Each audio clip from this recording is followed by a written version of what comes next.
Well, there we go. Thank you very much for joining this Equaliton.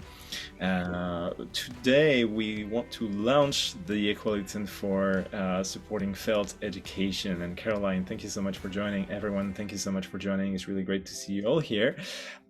We have created a few teams who will support you with the best of their abilities for the next days and try and build something for you or design, build, help you with different things that we might help with.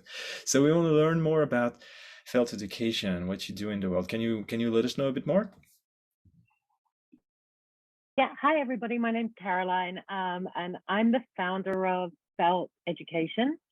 And a little bit about me: I've worked in international education for many, many years. I come from an international family, and you can probably hear my accent. Although I'm in New York, I'm not from New York. I'm from the UK, but I happen to be living in New York. Um, and the reason I launched Felt is because in 2016, with a new president at the time in the US, there was a not particularly friendly immigrant and refugee facing government in the US. And what happened is women in particular started dropping out of education because they were scared. They were scared of immigration. They didn't have childcare resources. There was just an anti-immigrant sentiment. So we launched Felt to work in safe spaces.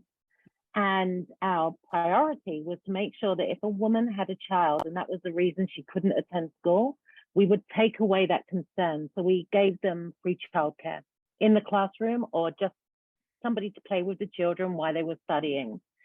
And we worked predominantly with women who had no other options for education. Often they had been taken out of school very early on in their progress because they needed to support their family or cook for their siblings. Most of them were either trafficked or had refugee status of some kind. And we started working within the school systems to provide these classes. And they were a really happy community here in New York. But then when COVID happened, we were challenged to take everything online. And the challenge for us really was the fact that 70% of our students live in insecure housing. So access to Wi-Fi, access to technology was a huge issue. So we had to firstly overcome that, which we did through fundraising. We made sure that everyone had tablets and Wi-Fi hotspots and tech support from our end. And we took our classes online without really knowing if it would be successful for the students that we were serving. But what it actually did was quadruple within a month the students that we could serve, because suddenly we were not geographically tied to New York, nor our students, nor our teachers. So we started to work with different organizations here in the US, but globally as well, some refugee camps in Europe. So we opened classes and welcomed students in across the globe. 80% of our students are refugees. They don't know where they're going to go. It's a lottery. Many of them have been living in refugee camps for 5, 6 years. The average time to get refugee status is 7 years now. And depending where you come from, it can be longer because of the politics. If you are coming from the Middle East, sometimes it's 10 to 12 years. So we have young students who their only education has happened in refugee camps. They've known nothing else. So they have amazing verbal language skills, but they don't necessarily know any reading or writing skills. The literacy is quite low. Some of them don't even really know their date of birth because they were taken away without the paperwork. They're the most amazing students, but our students are not students who would go traditionally into education. So when people ask us as an organization, tell us about the success of your students. Did they get these jobs? Did they go to college? That's not the students we need. But our success stories are huge for our students, but tiny in the world. So for example, 6 months ago, we had a student who was hospitalized with COVID, and touch wood, she's good now. But for the first time in her adult life, she didn't need a translator to speak to the doctors. And that was a major breakthrough for her. We had another student whose sole purpose had been to put her children through an American education system. She did that. Her husband, her worked 2 or 3 jobs, but they never gave themselves time. When her son got married, she was determined to stand up and speak and give a speech in English. She didn't tell any of them that she was learning. And she did that at his wedding, and of course, floods of tears, but she only wanted to be able to communicate in English for her grandchildren. And these are the success stories that we have. We've served over 1,000, about 1,200 students at this point. Many of our students return. We cover probably 70 countries at this point, and we have classes in 5 locations globally. Everything is online. So that's who we are in a nutshell. I think the most important thing I probably have left out there is that we are completely voluntary. Everything we do, every single one of us, we volunteer our time. This is not our real job. We all have full-time jobs, and we do this in our spare time. Well, this is amazing. I can't help. I need to upload. What led you to create this initially? Can you tell us more about it? And I'm very curious, and I can see that there's a lot of people joining you as well. And I think this is a real great success story that I'd love to support. I just want to learn more about you. Yeah. So thanks for asking. I am an immigrant, but I was told on many times myself, even when my visa ran out, I'd be fully open about it, that people were not worried about me. You know, I was the right kind of immigrant, which just means that I am white and European. Yeah. And I didn't like this. I didn't like this because I was working with students who were probably much better US citizens than I was at the time, and they were being targeted. And it just made me angry. And the only thing I realized that I could do was to do something within the education, because that's something I know. And the more students I spoke to, I would see students, well-paying international students who I was working with, who were getting scared. They were scared about their children in school. They were scared about their future in this country. And when you have privilege, I think it's your duty to use it, and use it wisely. Because I remember when I went to get my fingerprints done for my green card at the time, and everyone kept saying, "But why would you want to be American? You're British. You know, this is going to be so easy. This is so easy."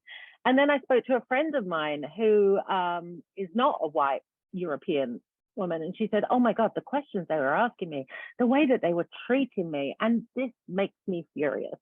You know, so I can't change somebody's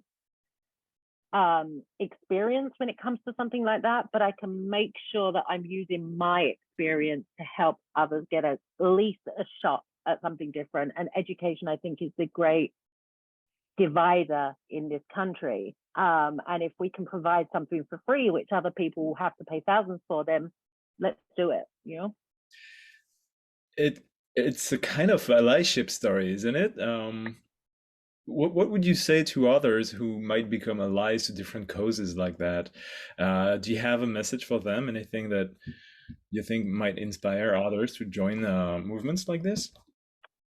I think that it's, you know, this idea that we can change the world is like, you can't change the world, but you can change your world, and that your world changing can change somebody else's world. And the one that, like, as much as I love and I can see the effect that we have on the community that we're doing, I don't think that people realize the effect it has on you when you're allied to a cause and you're doing something like this. I feel that even through COVID and everything that was going on, it made me feel better about the world, because I would see people coming together and trying to do better.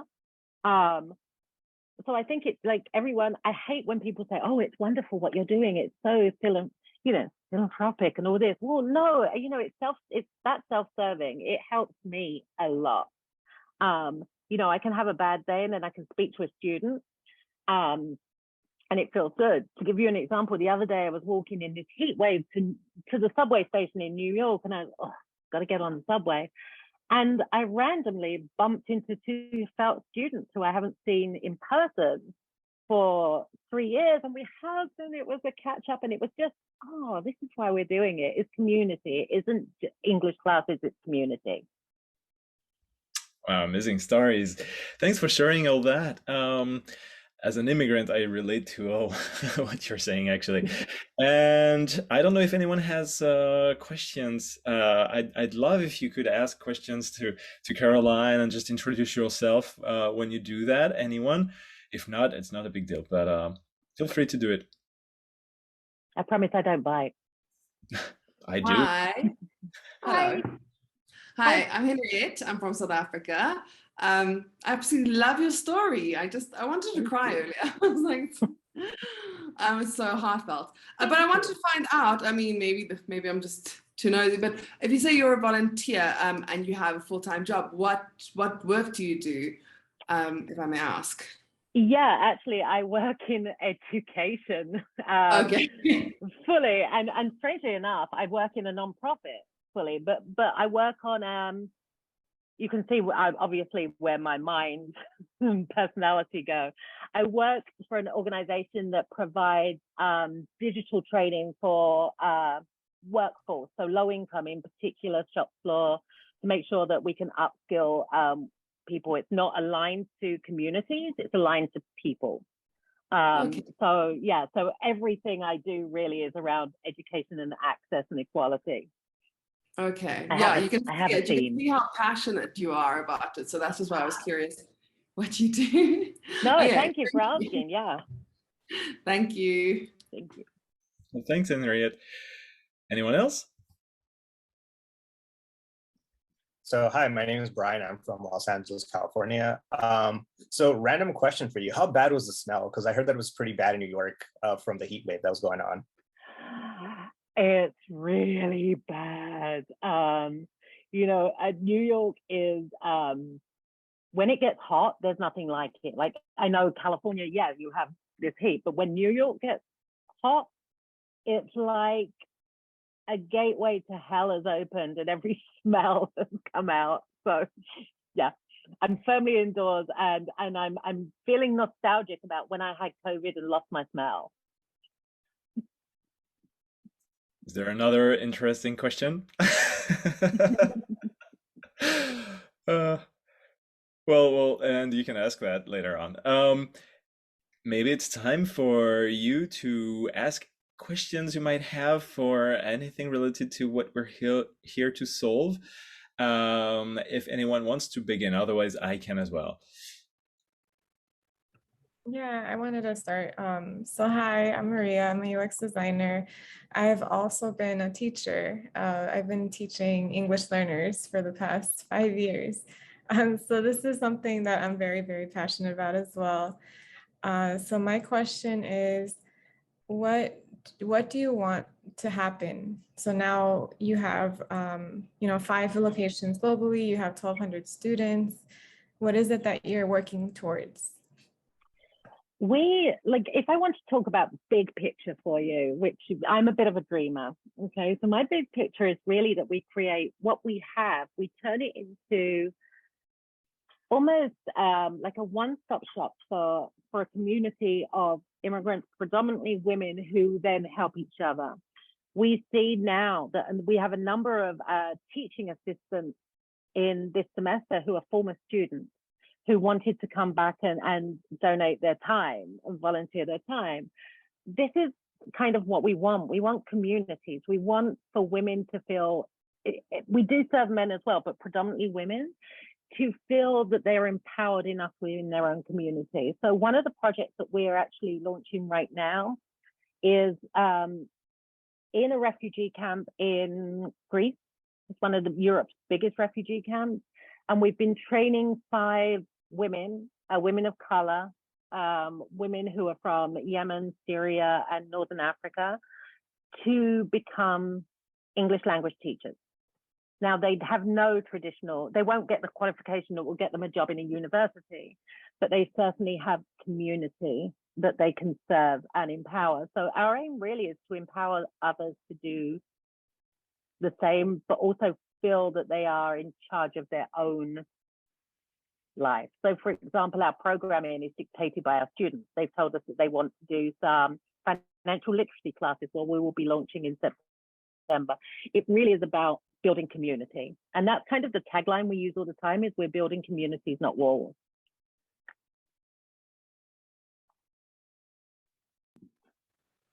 Does that help? Do you have any follow-up question, Maria? I like that question, by the way. Yeah. Yeah, thank you. No, that was really good. I'm here just taking notes. So do we have enough context, or does anyone have another kind of contextualizing question to understand the big picture, and then maybe we can deep dive into specific aspects?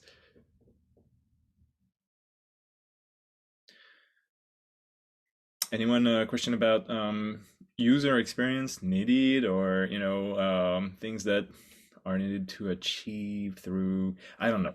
It's your equaliton. You feel free to ask more questions and to dive deep. I could use your lessons. So Caroline, just really quickly, just from the challenge that it sounded like, it says how to double felt student acquisition without any additional budget. So how did you envision this moving forward? Well, we have this website that, is probably, I think it looks good, but to the same extent, I've never worked in design, and I designed it, so it's a copy and paste, like cookie cutter website. And it doesn't drive the traffic that we want it to drive. We want to make sure that it's safe for students. They feel that they can sign up, that it's easy to find, that it's projecting the right information without compromising their safety. And this is something that is kind of problematic for us in many ways, is because our students, for the most part, do not want to be seen for a number of reasons. To give a little bit of context within this, we have a number of women who were trafficked. They are still semi in danger if their real identity is out there. So it needs to be user-friendly for them, that doesn't compromise them, but doesn't be a sub-story. And we're just not getting that right, I think. So then on your website metrics, do you know how many hits you're getting at least per week? Yeah, it's really, really low. It goes in spikes. So we get approximately 100 a week, but we do know that a lot of that is coming from partner organizations who maybe are, organizations that deal with maybe the housing or the immigration status of our students. Rather than sort of like sending us that information, they will go on every single time to get that information for every time they speak to a student. So it's not, I would say that you could probably half the amount of hits to being unique, if not a third of it.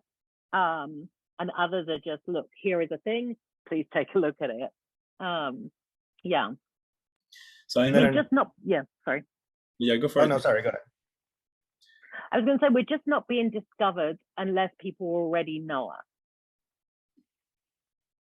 So then my follow-up question to you is, are you doing any sort of outreach via social media, via any print flyers that are going out, email newsletters? Are you doing any of that?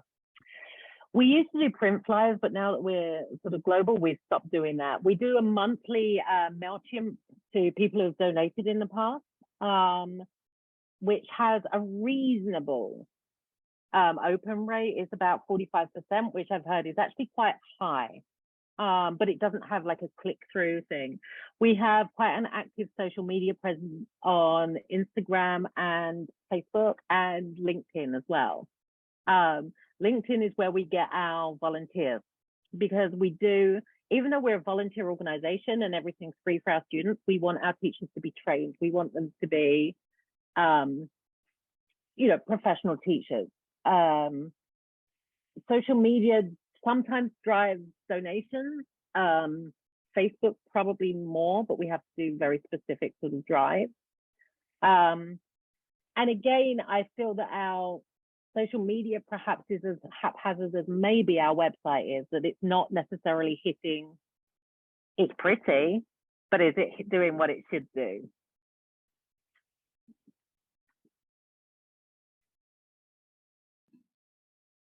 I have another question. So you provide education, teaching English. Do you also provide counseling services? No, and something that we've been very conscious about is sticking to what we know. We'd rather not do something than do it half-heartedly with the wrong tools. The one thing that I have in my, I'm a trauma-informed practitioner in education. And so every single volunteer goes through a trauma-informed training, and we do a regular training for our volunteers. We're not equipped. So for example, if we have a student who, I can give you a very recent example, but keeping it private. We had a student who was living in a shelter, young student. She had been trafficked from the age of 12 to 18. And then she felt unsafe in the shelter she was living in and didn't know who to speak to. So she spoke to her teacher. Her teacher came to us, and we went back to another organization because we're not equipped in that circumstance, but we're equipped to be able to find them the correct help. Hey, thank you.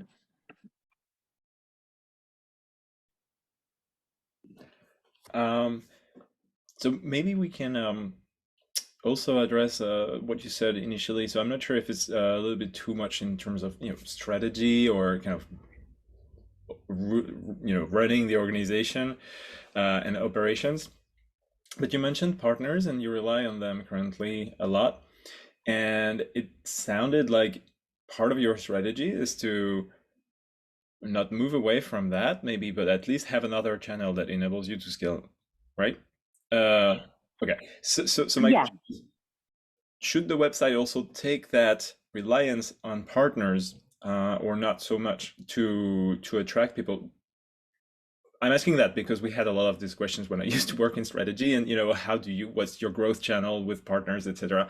It's a really easier usually, even for this startup as team, to rely on partners like for us boot camps to attract all of you to just put the word out. Otherwise, you would not have seen us on social media. So it's just a huge difference in terms of trust and everything, because you have a partner that says that shared the word for you. So should we take that into account or not so much at this point? I'd say not so much at this point because our partners know us. We've had these partners even when we were in person. There is also a real lack in the market of people doing what we're doing. So if they are an organization that works in the nonprofit space with shelters and they Google free classes for immigrants and refugees, there are very few organizations.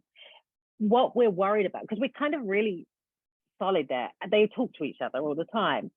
But there are other people, whenever we speak to our students, they know of other people in their community who have no idea where to access classes. And it's a shame that we're there. We're there. We just need the students to be able to say, okay, I need a class, and click and come through to us. All right, thank you.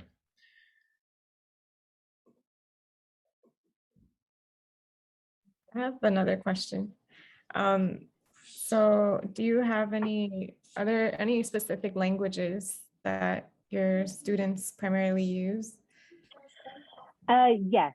And on our website, at one point we had French, Spanish, Arabic, and Chinese, Mandarin, as well as English, because that would cover most of the students. We had no clicks at all on French and Arabic.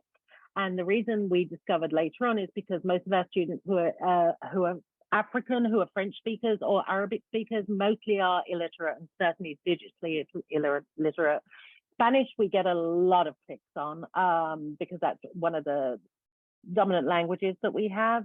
But still, most traffic comes through the English. So we've actually sort of semi-retired the Arabic, French, and Mandarin ones really for space.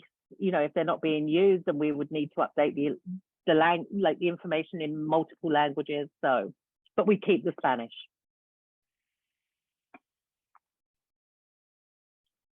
And do you have any branding that you want to keep, like with colors? Yeah, we use very happy colors. And I'm sitting here in the New York uniform of black.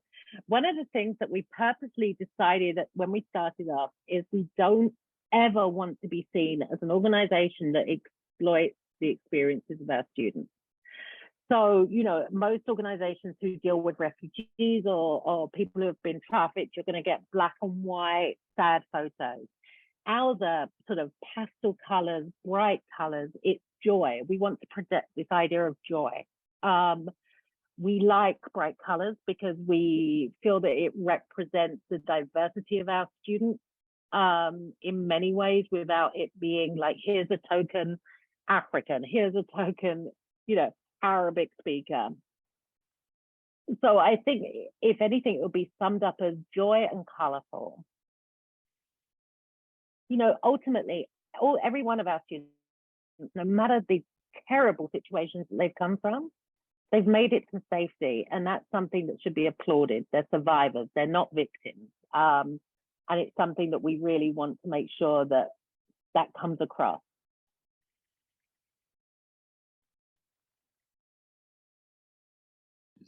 So does anyone at this point have an idea of how, maybe not what to build, what the solution should be, because you can explore that, but do you feel confident that you can think about that with enough information at this point, or should we go on?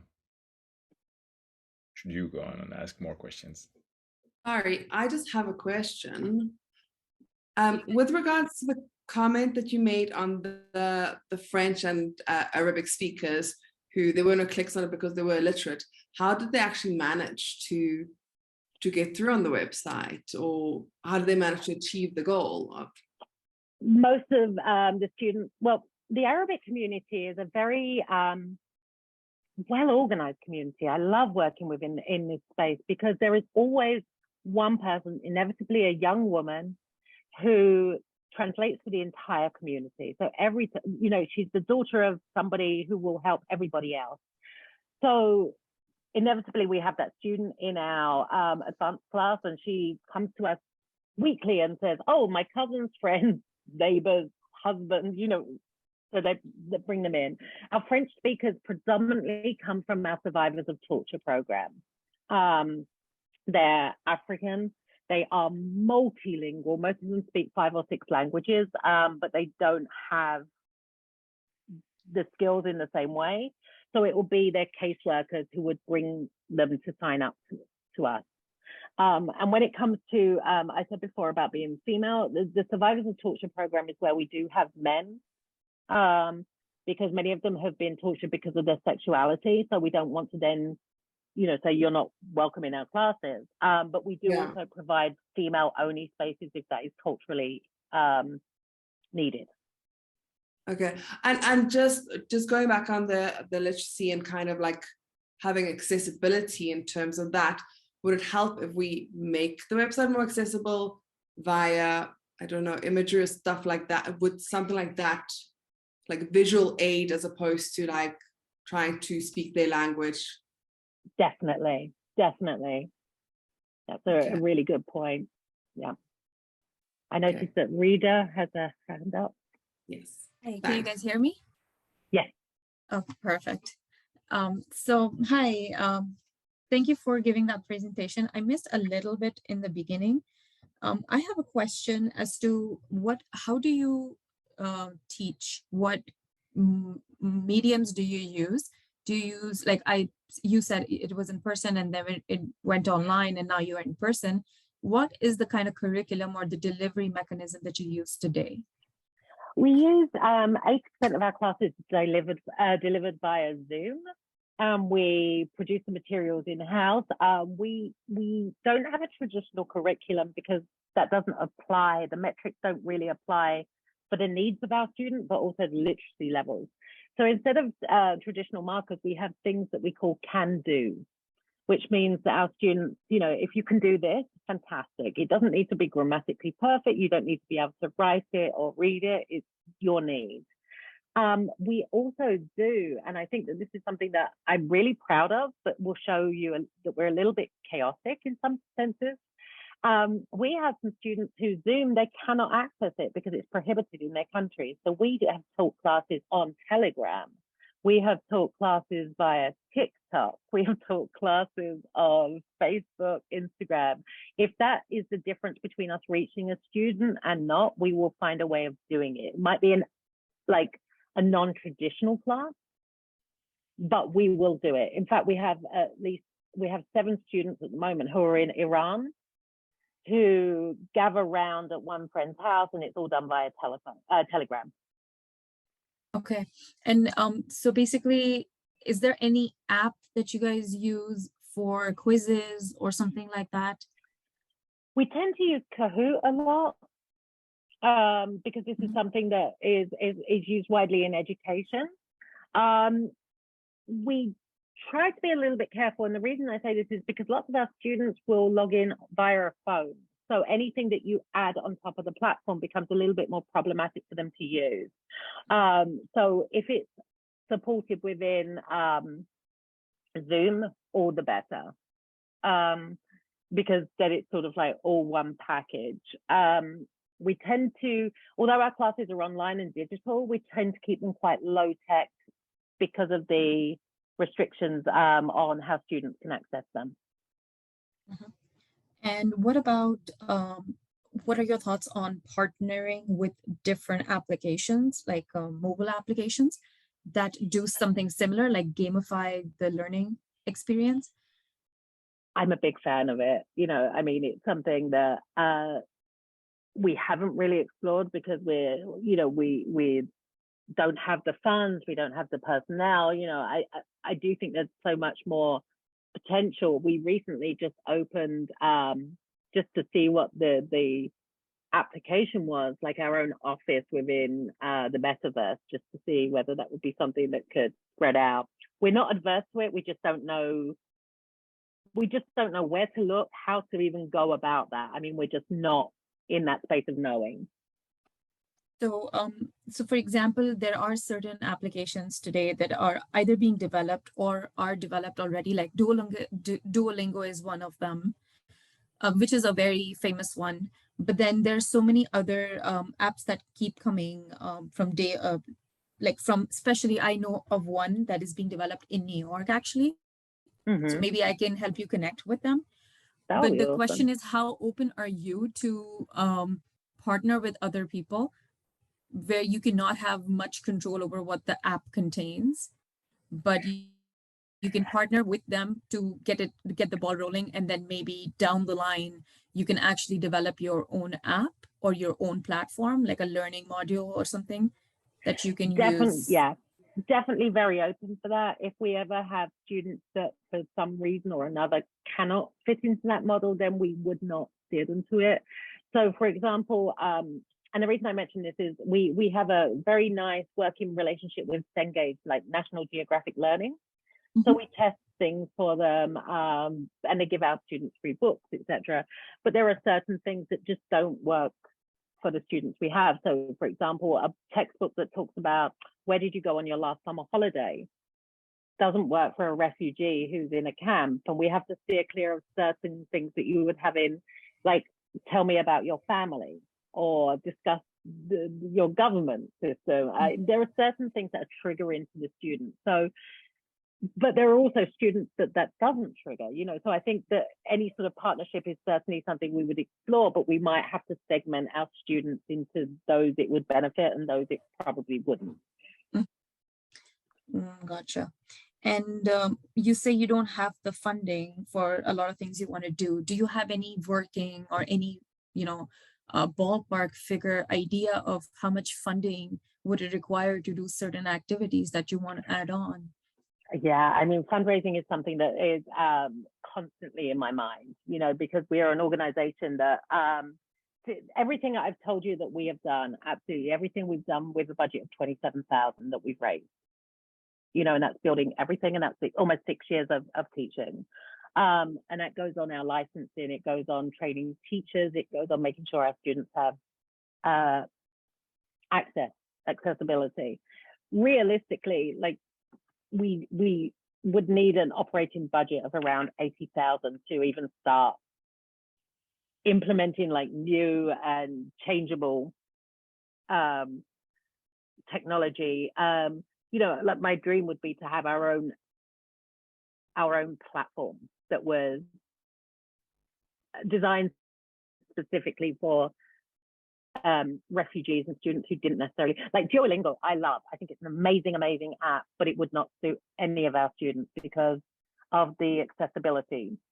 So I think, I'm kind of, it would be great if there was one that was purely designed for the needs of the refugee community. Gotcha.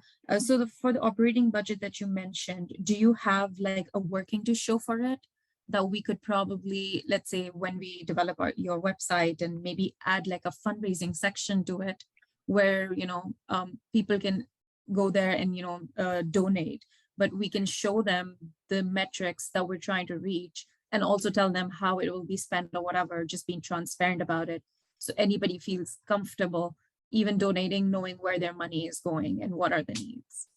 We do. We have a complete breakdown of what it costs to support one student for one class or for, everything within that.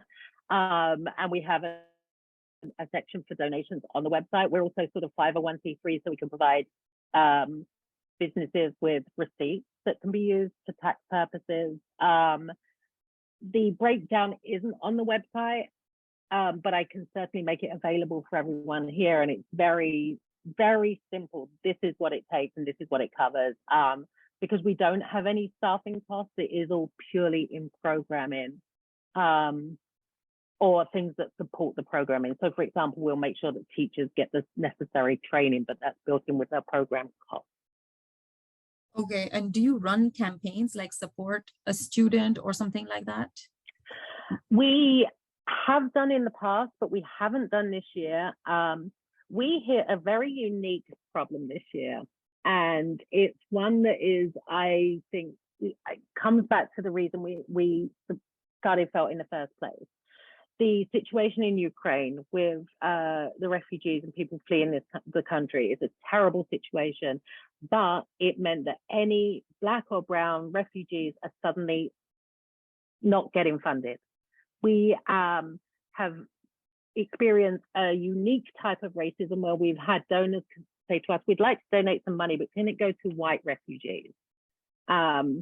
Which is mind-boggling to me and something that we won't do. But what's happened is, and I think that if you spoke to other organizations working within this space, the money that's desperately needed for Syrian refugees, or Yemeni refugees, like kids who are starving or coming from Central America, it's gone. We're at like a historic low of funding this year. Whereas organizations that are working predominantly with Ukrainian refugees are experiencing an absolute boom of funding. And it's weird because obviously there's people who are concerned about refugees, but the fact that they're putting a tag on who they find worthy is problematic. Gotcha. And then one other question for you before we continue. Going on to accessibility, do you happen to have any metrics on how people are using your website, whether it's on mobile, desktop, or iPad? Yes, it's predominantly on a mobile, but I can actually share. I have the metrics on our website is via Squarespace, so we have the analytics that come up with it. I can certainly make sure that everyone has access to see that, but it is really it's Android heavy, and I would say it's probably about 70% mobile. Speaking of data, I know we have a data scientist. He or she might not be here today to ask questions, but let me see. We have in one team, Eileen. And in another team, we have David. So there's people who can work with data for you in at least two teams that might change a little bit their solutions for you or a specific aspect of what they can work on that can then be aggregated into one solution for you. So question, do you have an interest in leveraging data accessible on social media? Or do you have past data available that they can leverage to model things for you? I have access to all our socials and all our websites, so I can provide all the data that anyone needs, for sure. You know, I mean, it's like even down to what people are searching for, what they're going to, the click rate. I have, you know, so I guess my response to that is I'm not really sure what data you need or how you want to use it, but it's there if you need it. So mostly social media, correct? But not internal data, which might be also very sensitive. And have you worked with data scientists before or data engineers? Oh. Okay, so it might be something else in terms of them, understanding categories of data that might be interesting for you and structuring different things in models. Do we have any backend developer here today? I am a full stack developer, but like a recent bootcamp grad. But I can I can flex some muscles maybe. I'll try my best. Got it. Well, it's great that you're here and that you asked many great questions. Do you have a better visibility on the stack that you need to use or that you'd like to use after hearing all this, Rita? So I work with the nerd stack, which is JavaScript based. So it's the backend is Postgres, the front end is Java, and Node.js is basically what I use for the backend with Postgres. So that's the stack that's the only stack I know. Do you think you'll need it to create a website, or do you think you would prefer to work on a specific aspect of the website with your skills? And for the front end, I know React. So we can make like a basic web app where we can take information via the forms and display different things, like one-page web applications, simple ones. So which could be like a website, a functioning website. Got it. Teams, I'd like to, since we don't have every developer here, it's very important, I believe, for you to reach out to developers that are in your teams to see what they'd like and can do, because some people are out of boot camps, some people are more experienced, and some are experienced even though they're out of boot camps. So it's difficult to understand the capabilities. So if you design very complex things, then you might not be able to finish things because they're going to be completely overwhelmed and it's very short, just a few days. So it's important to understand as a team what people can do and to design in function of that as well. In my opinion, after I've seen different teams kind of not fail, but just not being able to deliver what they wanted. And it's a short time, need to design a lot, need to communicate a lot to understand each other, and just say hi is the first step, obviously, but then having team calls and team meetings to understand the capabilities and just involve developers who usually are not thinking in terms of design initially with the teams. I'm not talking about you, Rita, but others that I've seen, and into involving and including them into the initial discussions is important, but you might not be able to do that because they might not be there available. So just wanted to put that out there, that it's good to try and communicate and involve everyone in the discussions initially and then design for each other and work with each other. Might be obvious, I don't know. So that's one way. So we talked about users and goals to achieve and stack and what to use and data. Do you want to go into more things like viral marketing, for instance? Did we talk about tricks and things to do to leverage people who are in your community, Caroline, to see how to keep the snowball going? Yeah, one thing I realized that I've forgotten to mention, because we're kind of overwhelmed at things as well. So we have a few extra projects that we do around this, which are all like, we don't exploit them in the way that they should be exploited because they're really sort of feel good things. One of them is we have a musical group which is refugees from around the world who work with an immigrant. He's a musician, he's a doctor of music, and they just basically communicate through music and different instruments. They present instruments or music from their own countries, and it's a really sort of safe space of talking, and that's something that's growing. We also have a junior board who do a podcast, which has a great listener. Like, it amazes me that they regularly get like over 200 subscribers. And they're sort of like a 14-year-old and a 16-year-old young girls who interview activists and why they got involved. And, you know, it's just a really fun podcast. Also, we produced a cookbook with our students to raise funds that is available on demand. And we're about to, at the end of the year, launch volume 2. And I guess... Sorry. Yeah. I cook with recipes from all over the world?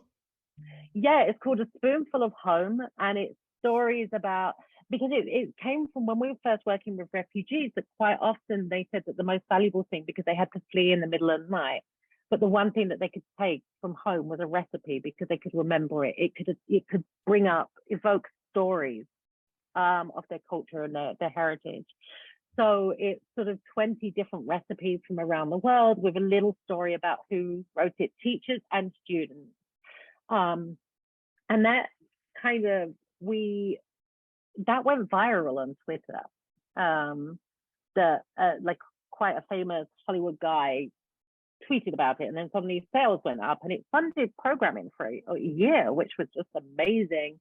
And the knock-on effect that every student who contributed got, you know, copies for them and their family, and they would send us pictures of them taking it to their doctor's appointment and making their doctor see their recipe. And because it was so popular within the community and reached a wider range of people, we're coming back with the second volume will be out for Christmas. So adding on to sorry. Adding on to that, do you have merch selling in your strategy anywhere down the line or right now or anything like that to support operations? Yeah, we have like print on demand, the book, and also a t-shirt as well, which probably just needs relaunching, which was designed by the junior board as well. We gave them the sort of scope to design some products, but we're just not very good at selling. I'll be perfectly honest with you. We're kind of like, here's a thing, buy it.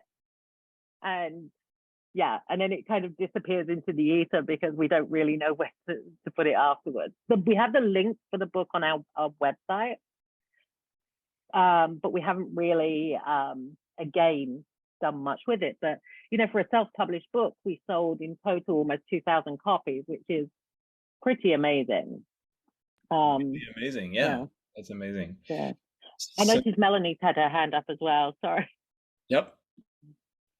Oh yeah, I raised my hand earlier because I registered for this Equalithon, I believe just 2 days ago. And I just got the email with the agenda and the calendar like a half an hour before we started. So I don't know if teams have already been assigned. You were talking about teams earlier. Yes, okay. My apologies for that. Airtable is down and the automated emails are not sent. So you receive emails from my colleague, Yakshi Sharma. I don't know if you've received it. So, no. Okay. I just received your email. Like I was wondering how to join earlier, and I just received it like a half an hour before we started earlier. Okay. So, and this is my first hackathon too, so I'm not very familiar with how this goes. Okay, so we can reconnect up to that, and I can send you more information. If you're not in the team now, Melanie, I think you are. Let me just check. You've been at. I just recently graduated from General Assembly, a software engineering course. I'm full stack, but I'm stronger on the front end. Okay. I see you in one of the teams that we have, team number 4. So you've just been added by my colleague, and I see that you're a full stack developer as well. And so great, welcome here. Sorry for the last minute thing. We've just created a new team. There are 4 teams now, and you have been added to one of the channels on Slack. And more information have been sent also on that channel. So what we can do to not talk about organization, but keep talking about the challenge right now is to reconnect right after that on Slack, or I can call you directly, if that's okay. Yeah, sure. I just wondered because you were talking about Teams earlier. There's a bunch of things you've not seen. Okay, well, there's a few links that you're gonna have and you can access and you can discover through different challenges and take the time to go through a large presentation that we have. Okay, yes, I've seen that. I saw that you have, like, if this is your first hackathon, check this out. Like I said, I registered like Yep. close to No, my apologies. late. I registered late, so I haven't had a chance to look at any of it, but yeah, thank you. So here it's mostly to ask questions to Caroline and to understand what we can do to really build her ideas into requirements that you can act upon and as a team. In the team, you will be the only full stack developers. You have 2 UX UI designers with you, and I'm trying to see if some of you are in here with us. So Brian is here with you. And you two have asked a few questions, so you can just reconnect after that on Slack and talk and engage others who are not there. And I'm going to share the video, and that should enable you just today to launch things and just take the lead and organize your events, whenever you're going to be available to meet and talk, and try to have others join these meetings and keep them in the loop. And I'm not sure if it would help everyone, but maybe we can. I can give you my email address. You can contact me with extra questions at any point. I'm always. So I'm going to put it in chat now. No, it's better if you join our Slack so that everyone can see Okay. the answers. So I'll invite you to each team if they want to, but otherwise we're going to exclude some people who are there on channel and they are not going to see your answers. Okay, yep, no problem. Thank you so much. We can also share your email, but just yeah. So besides the organizational questions, do we have other questions to address with Caroline? What you were sharing in terms of great ways to talk about you, to involve your community, it's amazing that you do that. And if it's not integrated in the website, there's something we're missing, I believe. But how to do it and everything, this might be part of the solutions and further questions that the teams here might have. So we don't need to solve everything right now. We have also another so I expect you to receive a few questions during the weekend, and then they're gonna talk with each other. They're gonna create the teams and hopefully some emulation and some emulsion, since there's cooking involved. So hopefully on Monday there are going to be other follow-up questions, and you can make it. If you cannot make it on Monday, we have this mentor to Teams connection for half an hour to an hour, and people can ask questions. I can record them and let you know if you can't make it. Perfect. And I really firstly, thank you all for signing up to do this. And it's really and sorry to you and Brian for this next comment right here, but it's wonderful to see so many women who are working here as well. I just think it's amazing that you're sort of stepping up for this. We have a video on our website, which a few years ago, some students had to make their final thesis documentary film, and they chose our organization, and they were all first generation immigrant kids. And I think it encapsulates everything, because it's the focus on our students and who they are and what their lives are like. And something just a final sort of takeaway for you as well is that every single person who's involved in FELT, every single volunteer has a deep connection to immigration. Most are immigrants or children of immigrants and refugees, or married to immigrants. Everybody is closely entwined in that experience, and it is a unique experience because people want to label immigrants as many things, that they're as diverse as anyone else, but they really love the country that takes them in and gives them safety. And that's something that I love that we put out there as well. It's like, I always tell my students that they are way better Americans than I am. They can explain everything way better than I can, because they care more. They don't take it for granted the way that I've taken my experience for granted as well.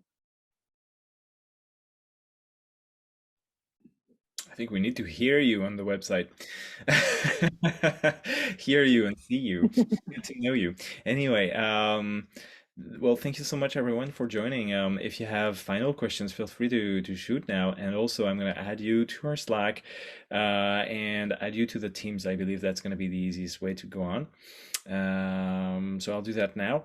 I'll also share with you all folders for where you can provide your solutions, meaning your, the solution is kind of the package that you you deliver at the end. It is a presentation where you show what you've done and why, kind of a pitch presentation to Caroline so that she understands what you've built, but also to other people who are in the community, and then mentors and everything. So talk about yourself a little bit. We have videos, one demo video that we require for you to give. So it's either just the design or the website functioning, or whatever part of the website that you want to work on.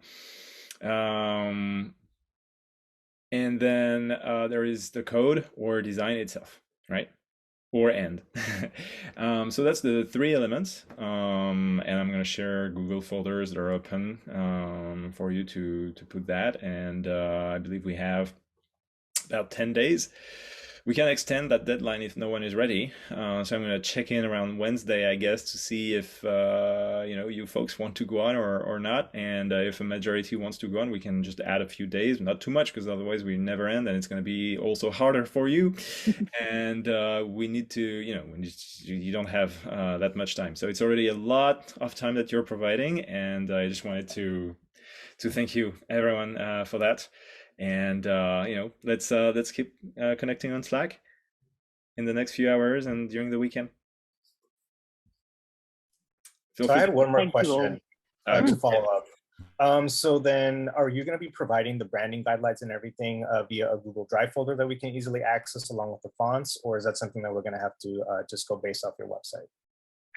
I can provide. We have no real branding guidelines beyond our logo, but even that's kind of up for grabs, so I can provide you with that, but I'm also not tied to anything. If you think, like, accessibility wise, I know some of our stuff could be problematic. Yeah, thank you. Okay. Anyone else? So we'll see you soon. Let's connect on Slack. Thank you so much, everyone. Thank you so much. Thank you all. Thank you. Thank you.